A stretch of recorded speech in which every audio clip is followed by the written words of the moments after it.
You woke up today, put on clothes that someone decided were acceptable, left for a job that someone decided was necessary, and you'll return to a house full of things that someone decided you needed to have. What if none of it was yours? Not in the material sense, in the deepest sense possible. What if none of these choices actually came from you? More than 2,000 years ago, a Greek philosopher looked at civilization itself, its laws, its clothing, its temples, its currency, its hierarchies, and said a single phrase that no one has been able to refute. You are not free, you've just grown accustomed to your chains. And then he did something that no philosopher before or after him had the audacity to do. He proved it, with his own body, with his own life. Rejecting, one by one, all the conventions that you and I still accept without questioning. What he discovered on the other side of that total rejection is disturbing, not because it's extreme, but because it makes sense. To understand what Diogenes of Sinope did and why it shook Greek philosophy in a way no one expected, you need to understand the world he appeared in. We're in the 4th century before the Common Era. Athens, the city that saw itself as the intellectual center of the known world, and with some justification. Socrates had walked those streets, as had Plato, and soon Aristotle would open his own school. The streets were stages for public debates, sharp rhetoric, and young aristocrats who paid fortunes to learn how to argue. Philosophy in that Athens wasn't a quiet hobby. It was power. Whoever mastered discourse, mastered politics. Whoever mastered logic, mastered the courts. But there was a detail that few like to admit. That same Athens, the city of reason, of democracy, of the search for truth, was also a city of appearances, of carefully staged social rituals, of philosophers who spoke about virtue at luxurious banquets, of thinkers who defended simplicity while accumulating paying disciples and political favors. The distance between what was said in the academies and what was practiced in the philosophers' homes was, for some observers, embarrassing. And this is precisely where a figure who preceded Diogenes enters, and without whom he would not exist. Antisthenes, a direct disciple of Socrates, but a disciple of a particular kind. While Plato inherited from Socrates an obsession with metaphysics, the world of forms, of pure ideas, of abstractions, Antisthenes inherited something else, something more raw, more uncomfortable. He inherited the question that Socrates asked in the streets and that deeply irritated the powerful. Do you really know what you're talking about? Or are you just repeating what suits you? Antisthenes took that question seriously in a way Plato never did. For him, philosophy wasn't the construction of elegant systems. It was demolition of illusions, of intellectual vanities, of conventions disguised as truth. Virtue, for Antisthenes, wasn't in ideas, it was in actions. And the most philosophical act possible was to live according to what you claimed to believe. Simple as that, and devastating. Because if that was the criterion, radical coherence between discourse and life, then almost all the philosophers of Athens failed. Plato failed, the sophists failed. The politicians who quoted Socrates in their speeches failed. The entire city, with all its sophistication, was built on a fundamental hypocrisy. It celebrated ancient wisdom in theory and betrayed it in practice. Antisthenes didn't develop this idea to its ultimate consequences. He planted the seed. He taught at a gymnasium called Cynicism, a name that, according to some interpretations, may relate to the word kynikos, like a dog. He taught outdoors to anyone who wanted to listen, without class distinctions. He argued that the body's minimal needs were the path to the soul's freedom. That material detachment wasn't sacrifice, it was intelligence. But it was one of his listeners, or, according to other sources, someone who arrived in Athens already transformed by far more extreme circumstances, who would take that seed and carry it to a place where not even Antisthenes dared to go. a man who didn't come from the Athenian aristocracy, who had no impeccable philosophical lineage, who arrived in that city carrying something that would normally destroy any reputation, a scandal. And that's exactly where the story of Diogenes truly begins. Not with an idea, but with a ruin.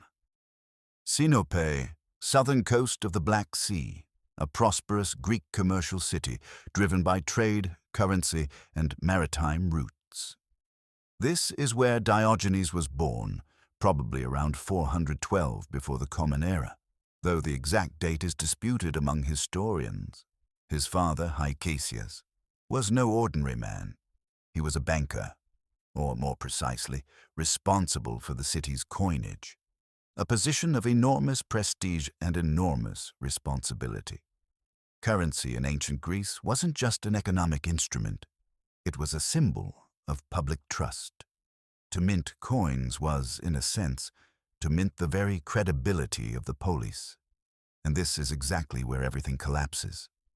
At some point, sources differ on the details, Diogenes and his father became involved in a coin counterfeiting scandal.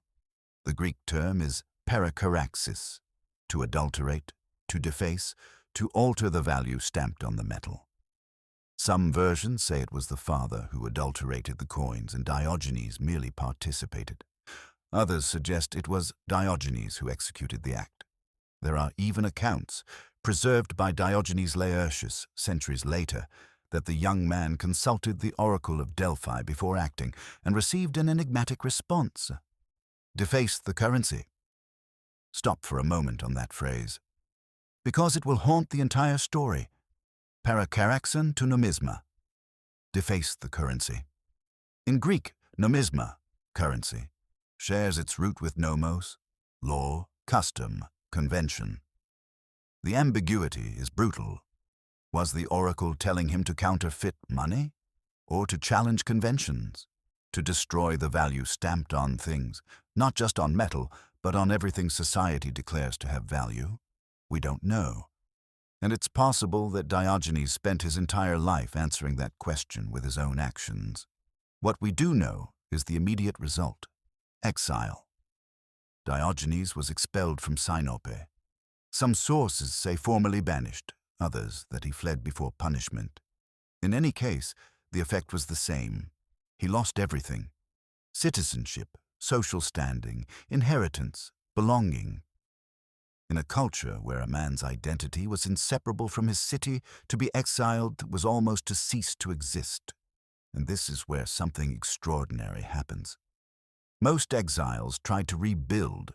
They sought another city, another patron, another position. They tried to recover what they had lost. Diogenes did the opposite. He looked at everything that had been taken from him and, instead of lamenting, asked a radical question: what if I never needed any of this? Not as consolation, not as rationalization by someone defeated, but as genuine philosophical investigation. If citizenship could be removed by decree, then it wasn't truly his. If wealth could disappear through scandal, then it wasn't stable. If reputation depended on others' opinions, then it was, by definition, something he didn't control. What remained when all of this was stripped away? The body, the mind, the capacity to think, to move, to choose, even if the choice was only between eating or not eating, sleeping here or there. Diogenes arrived in Athens as a nobody, without money, without name, without connections. And contrary to what one might expect, he didn't try to fit in.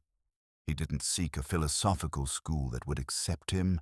He didn't try to impress anyone with elaborate arguments. He simply began to live in a way that no one in Athens had ever seen. It's said, and here we enter the territory where history and legend mix, as is common with ancient figures, that upon observing a mouse running across the ground, without a home, without fear, without shame, Diogenes had a kind of revelation. The mouse didn't need a bed. It didn't worry about what other mice thought of it. It didn't accumulate food beyond what was necessary. And yet, it was alive. It functioned. It existed fully within the limits of its nature. The word kynikos, from which cynic comes, means literally, like a dog. And some historians suggest this association wasn't just an external insult, it was an identity Diogenes embraced. The dog lives according to nature, eats when hungry, sleeps where it finds shade, doesn't pretend, doesn't perform, doesn't obey rules that don't serve its survival. For a culture obsessed with decorum, with public image, with the distinction between citizen and barbarian, this posture was more than eccentric. It was an attack. Diogenes found a large ceramic barrel, a pythos normally used to store wine or grain, and made it his dwelling, in the middle of Athens, in the center of Greece's proudest city. A man sleeping inside a clay vessel with almost no possessions, visible to all. It wasn't madness, it was a declaration. Every person who passed that barrel and laughed, or felt discomfort, or looked away, was, unknowingly, answering a philosophical question: why does this bother you? If a house's function is to protect the body from the elements, the barrel fulfilled that function. If the problem wasn't functional, then it was symbolic. And if it was symbolic, then the discomfort didn't come from the barrel. It came from the social conventions that said a human being shouldn't live like this. And it was precisely this shouldn't that Diogenes was dissecting, with the sharpest scalpel that exists. Example: because any philosopher can stand on a platform and say that material goods are irrelevant. Plato did that and went back home, to his property, to his academy funded by wealthy patrons. The distance between discourse and life was tolerated, even expected, in the Athenian philosophical world. Diogenes eliminated that distance completely, and that's when he became truly dangerous. Not because he lived with little, but because by living with almost nothing, he demonstrated, in a visible, public, and impossible-to-ignore way, that the entire edifice of needs that civilization had built was to a large extent artificial. The question he left hanging in the Athens air wasn't, "Should you live like me?" It was worse. It was, "Why do you live the way you live, and never stop to ask if you needed to?" And that question, once heard, was very hard to forget. There's a fundamental difference between being ignored and being impossible to ignore. Diogenes, in his early days in Athens, could easily have been dismissed as just another eccentric beggar. The city had many displaced people, foreigners without resources, marginal figures who inhabited the edges of urban life without ever touching its center. But Diogenes didn't stay on the edges. He went to the heart, the agora, the central marketplace of Athens, where merchants, politicians, philosophers, and common citizens crossed paths. The place where public life happened. And he didn't go there to beg. He went to confront. Ancient sources, mainly Diogenes Laertius, but also passages in authors like Plutarch, Epictetus, and Cicero, record dozens of episodes that, even discounting inevitable mythologization, draw a clear pattern. Diogenes didn't just live differently. He transformed his very existence into a form of philosophical argumentation. Every gesture was a thesis, every provocation an embodied syllogism.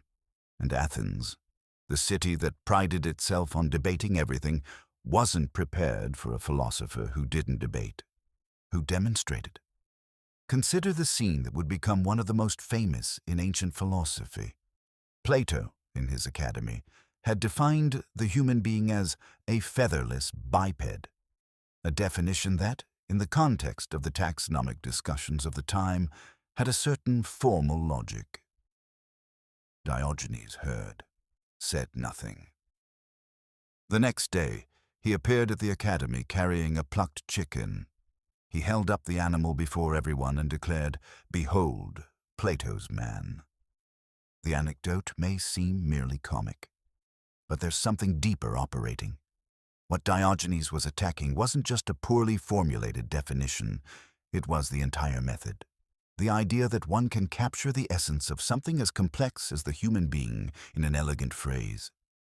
The confidence that language, especially the language of academic philosophers, corresponds to reality. Plato built sophisticated thought systems about ideal forms, about the distinction between appearance and essence. Diogenes responded with a wet chicken, and, in a way, the chicken argument was devastating precisely because of its crudeness. If your definition doesn't survive contact with the most basic reality, what is it worth? This was Diogenes's weapon, not formal logic, not the philosophical treatise, but performance, the gesture, life as argument, and the city began to pay attention. It's said that he walked through Athens in broad daylight, carrying a lit lantern. When asked what he was doing, he replied, "I'm looking for an honest man." The image is powerful, and its meaning was corrosive. In a city that saw itself as the birthplace of civic virtue, of philosophy, of reason, here was someone saying, with a theatrical and devastating gesture, that radical honesty was so rare it needed a lantern to be found. Even under the sun, it wasn't humor for humor's sake. It was social criticism in its most compact form, a kind of performance art, 2 millennia before the concept existed.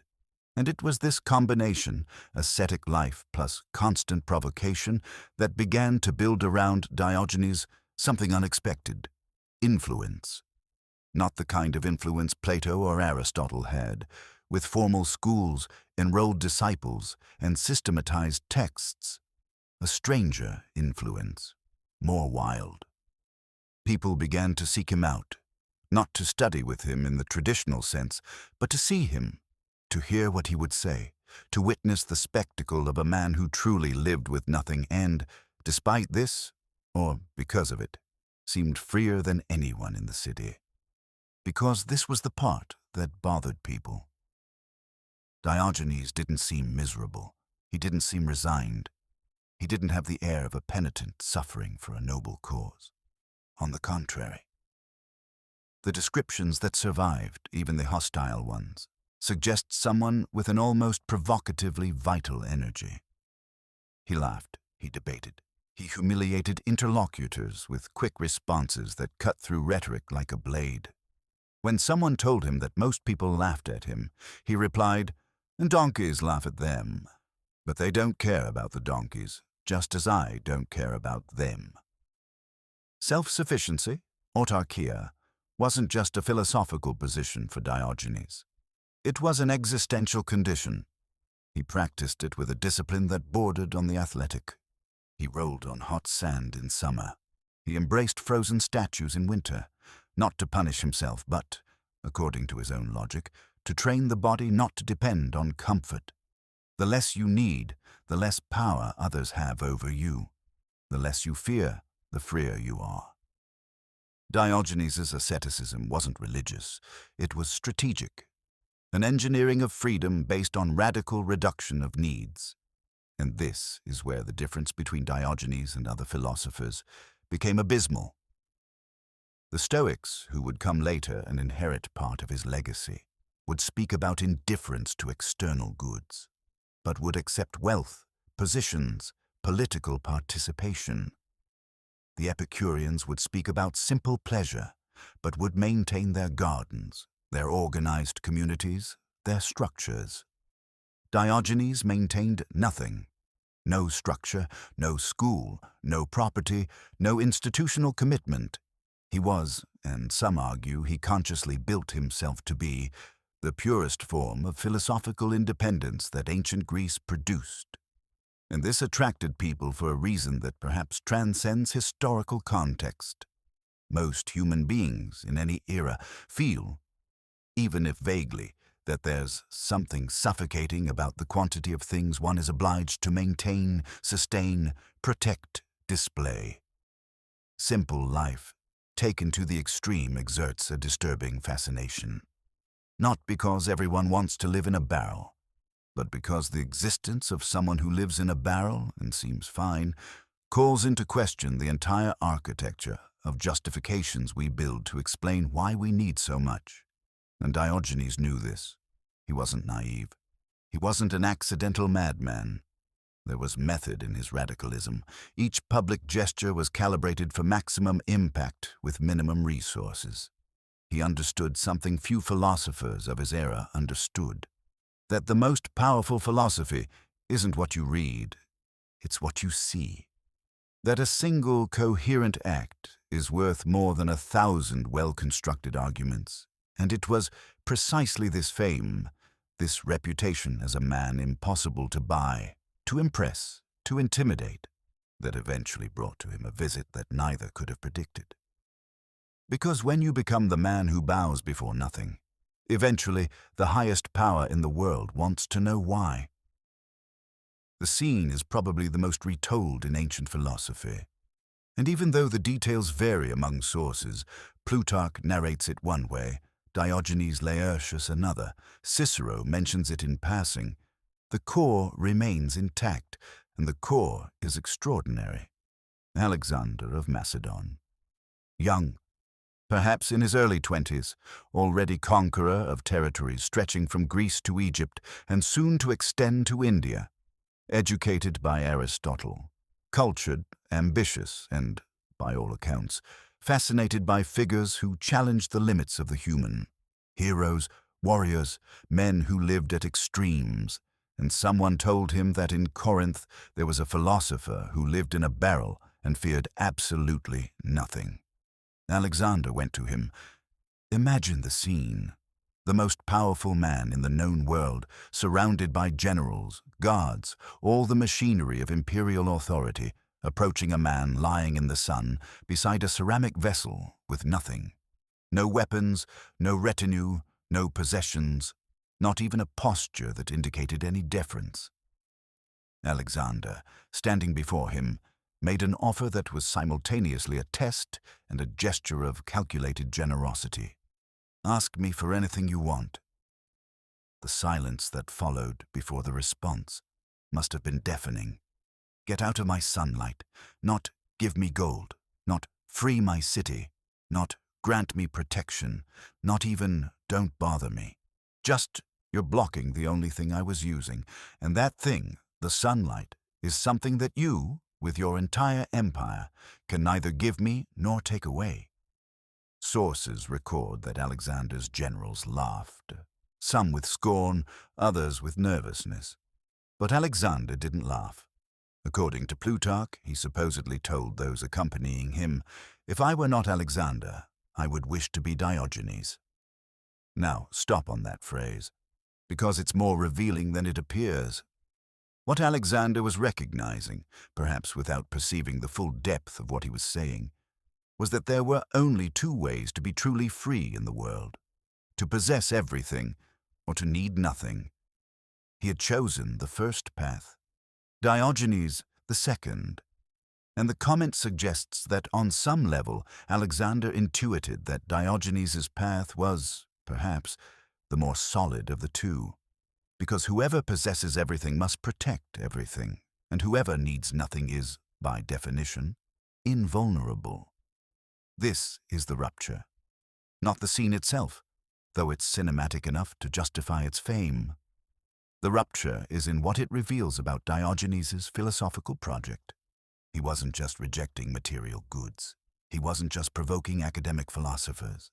He was dismantling the entire power structure that sustained Greek civilization. Think about what sustains any hierarchy of power. It's not brute force, at least not only. It's desire. The desire for approval, for security, for comfort, for status. If I want something you can give me, you have power over me. If I fear something you can do to me, you have power over me. The entire architecture of political, economic, and social power rests on the premise that people want things and fear things. Diogenes placed himself outside that equation. Completely. He wanted nothing Alexander could offer. He feared nothing Alexander could do. And by placing himself in that position, not in theory, but in practice, before the conqueror, in real time, he demonstrated something that no philosophical argument could demonstrate with the same force: that radical freedom is possible, difficult, extreme, but possible. And this was disturbing for all sides. For political power, because it meant there existed a type of person over whom authority had no influence.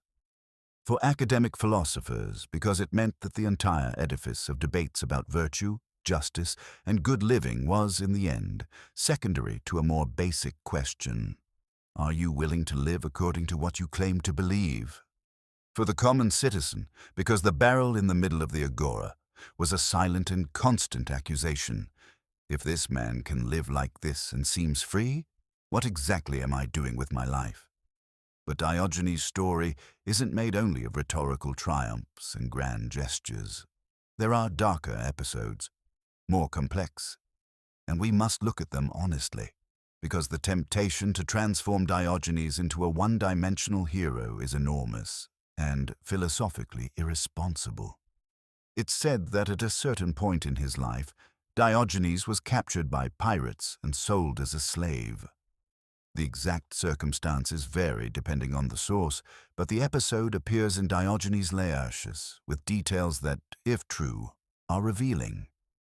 In the slave market, when asked about his skills, he supposedly responded, "I know how to govern men. Sell me to someone who needs a master."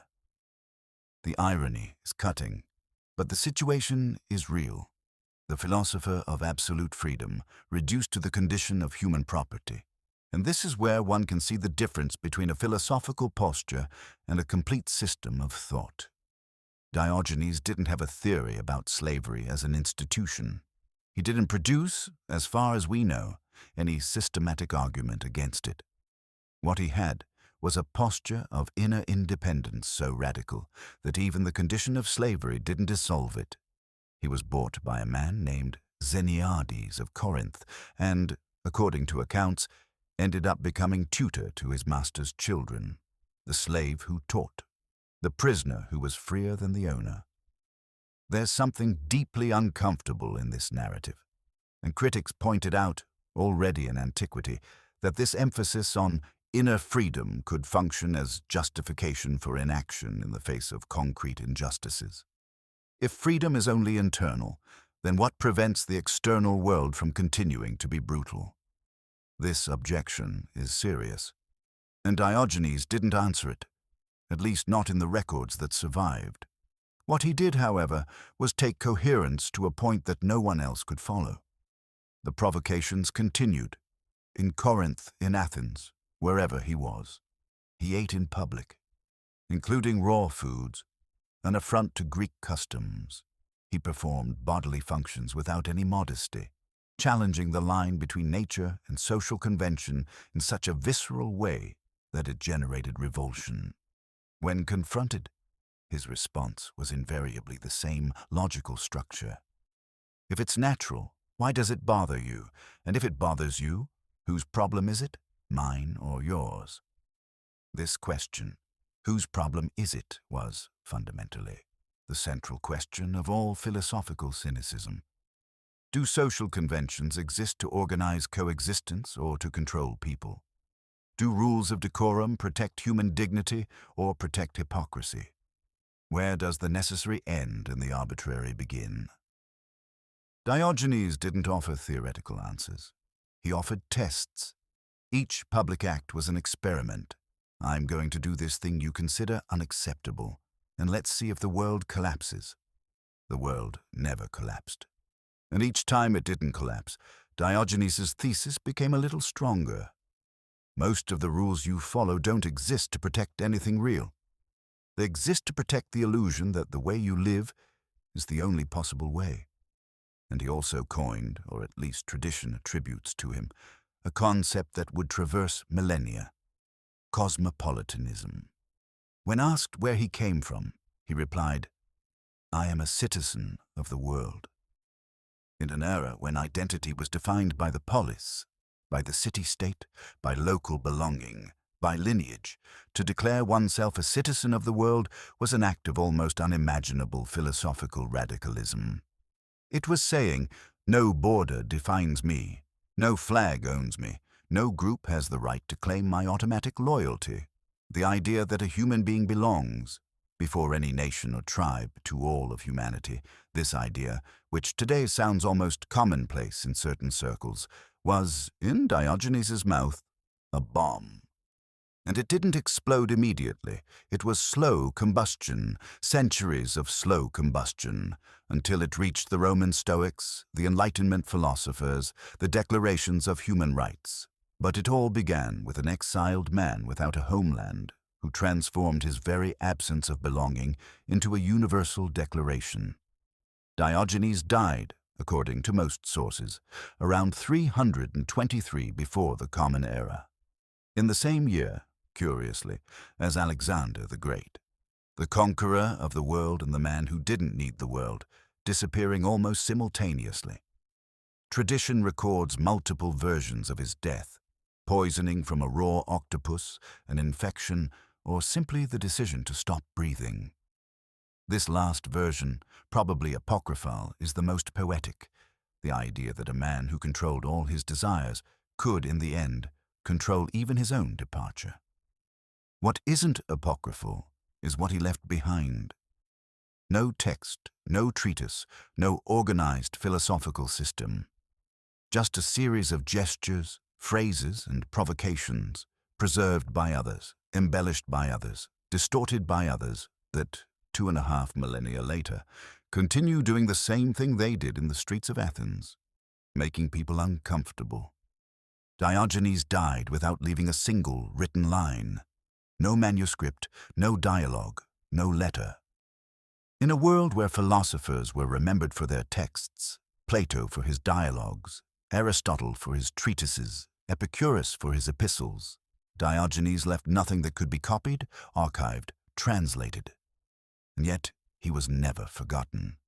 This, in itself, is already a philosophical phenomenon, because it raises an uncomfortable question about what actually survives time. Arguments or examples, words or actions.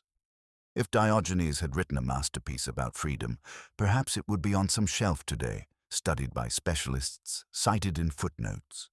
Instead, he lived the work, and the result was that his memory spread in a way no book could, through oral tradition, through anecdote, through the repetition of stories that were too good to be forgotten. But what happened to the ideas after the man disappeared? Cynicism, as a philosophical movement, didn't die with Diogenes. In fact, one could argue it hadn't even fully consolidated while Diogenes was alive. It was the next generation that transformed one man's posture into a recognizable tradition. Crates of Thebes is the most important name in this transition.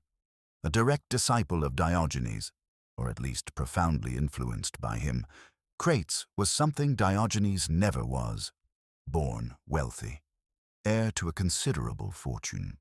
And according to accounts, he did something that shocked Thebes as much as Diogenes had shocked Athens. He gave away all his wealth, voluntarily, not through bankruptcy, not through exile, not through pressure, through philosophical choice. This decision is significant for a reason that often goes unnoticed. When Diogenes lived with nothing, skeptics could say he had no choice. He was expelled from Sinope. He's an exile making virtue of necessity. With Crates, that argument disappeared. Here was a man who had everything and threw it away, consciously, because he believed that simple life and minimal needs weren't a condemnation, but a liberation. Crates lived in the streets, taught in the streets, and, notable detail, married Hipparchia of Maronea, one of the very rare woman philosophers that antiquity recorded by name. Hipparchia was from a wealthy family. She chose the Cynic life against her parents' wishes, against all the gender conventions of the era, and she lived alongside Crates in the same radical style, without a fixed home, without possessions, without submission to the norms that defined what a Greek woman could or couldn't do. Hipparchia's existence is important because it dismantles a frequent objection to cynicism, that it would be an exclusively masculine philosophy, a kind of primitive machismo disguised as asceticism.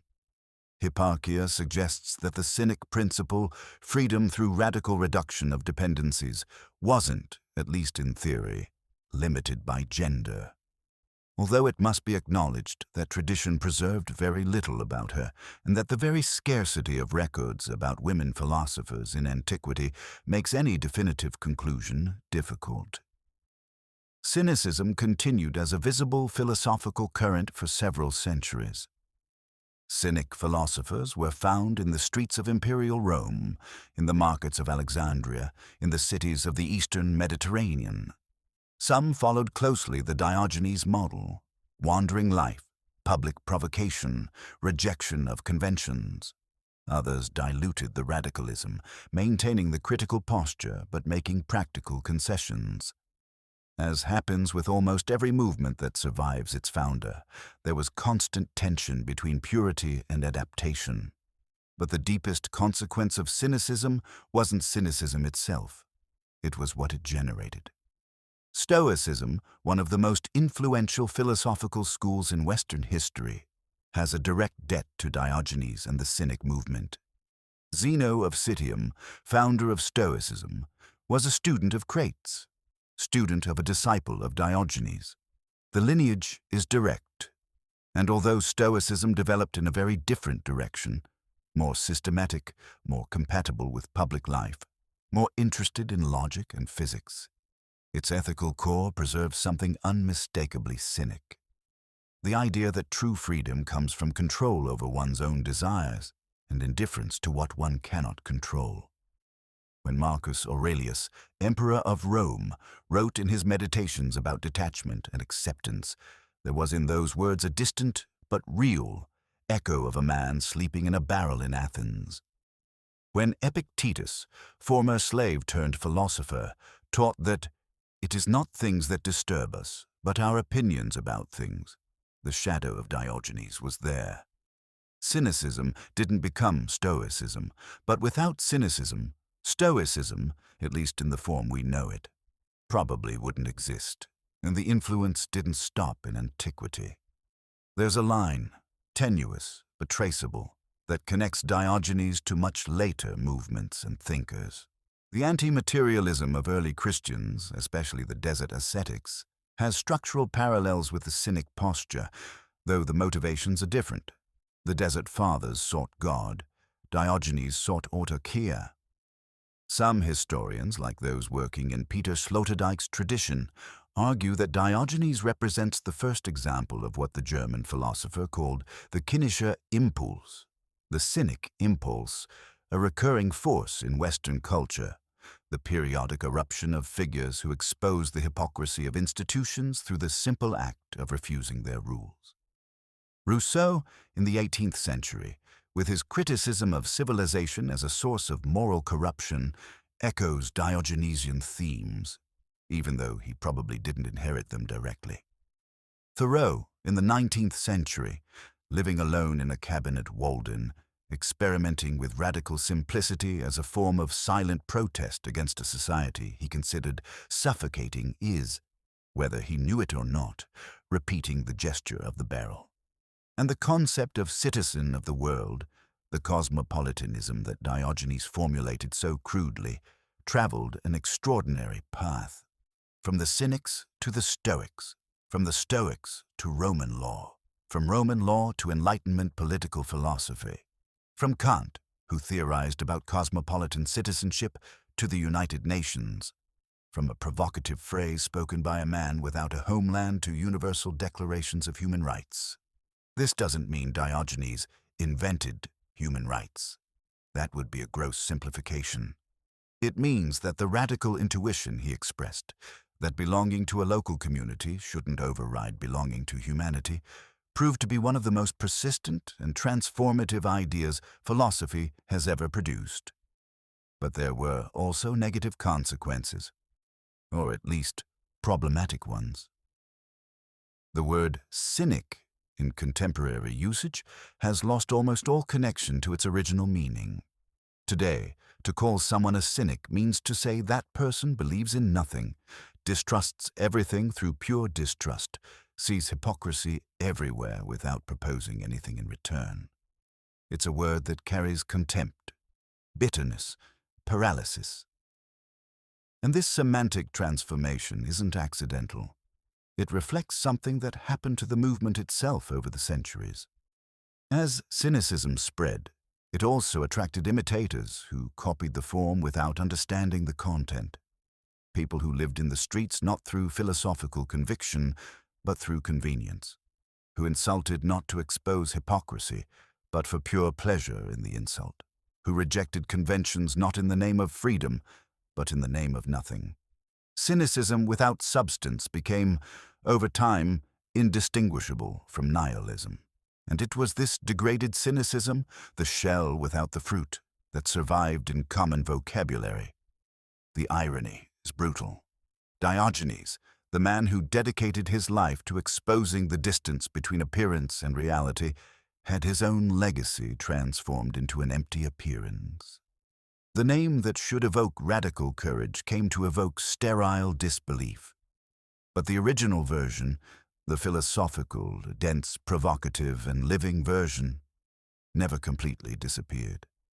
It survived in the texts of those who wrote about him, in the anecdotes that circulated for centuries, in the Stoic tradition that carried his ethical DNA, and in the recurrence, in all eras, of figures who, consciously or unconsciously, repeat the fundamental gesture of Diogenes, looking at the edifice of conventions and asking, with the serenity of someone who has nothing to lose, why? The question is whether that question still works, whether it still cuts, whether it still makes people uncomfortable, or whether we've found ways to protect ourselves from it. Search for minimalism today, and the first thing that appears is a store. Books about living with less, courses on detachment, apps to organize what you own. The industry learned to sell the rejection of consumption as a product. Diogenes would recognize the trick immediately. But there's something he might not recognize. Because the mechanism has changed. In his Athens, conventions were visible. Clothing, rituals, hierarchies, everything explicit. And what is explicit can be explicitly refused.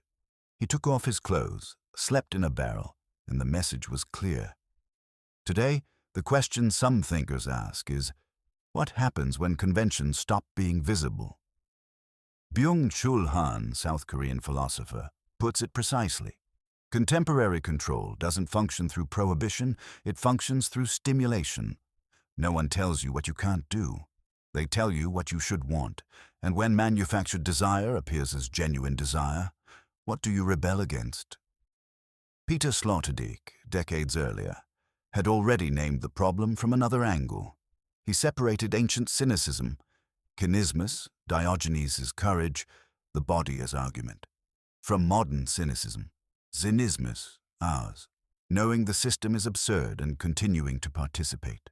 Everyone distrusts, no one changes. Comfortable cynicism. And Diogenes, what would he say? Probably nothing elaborate. Probably something short, like everything he said. Something along the lines of, if you know you don't need all of this and keep carrying it, the problem isn't the world. Harsh. Perhaps unfair, but the question he left behind remains intact, 2,400 years later. Do you know the difference between what you need and what you've been convinced to need? Diogenes left no books, founded no school, asked for no followers. He left only a question and the life he lived to support it. Tomorrow you'll wake up and repeat the same gestures as always. The only thing he would ask is that at least once you ask, why?